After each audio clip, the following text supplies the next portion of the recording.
बिहार से एक बड़ी खबर आ रही है और बीजेपी के लिए बड़ा झटका माना जा रहा है, क्योंकि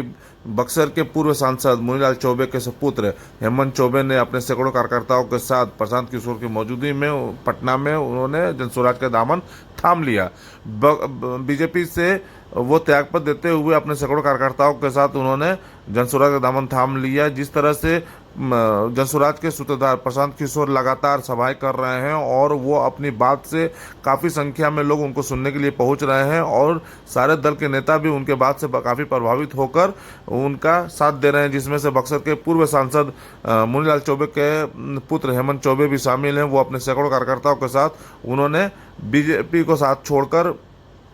जनसुराज में जाना सही समझा। और अब देखना यह है कि चुनाव में बक्सर से इनके आने से कितनी जनसुराज मजबूत होती है, उस पर तो नजर बनी रहेगी। लेकिन अभी की बात किया जाए तो बीजेपी के लिए एक बहुत बड़ा झटका तो माना ही जा रहा है, क्योंकि जिस तरह से उनका दल छोड़कर उन्होंने सैकड़ों कार्यकर्ताओं के साथ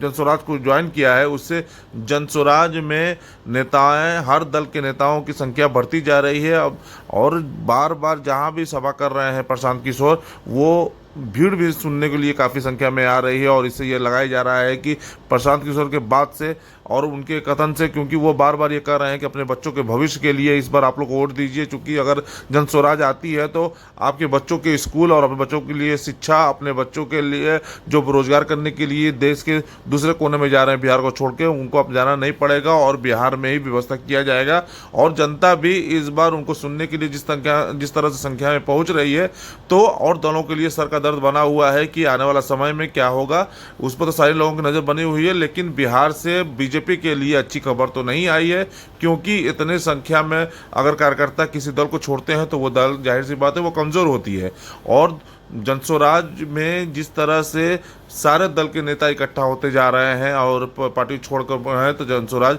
तीसरे विकल्प के रूप में बिहार में दिखाई देने लगी है।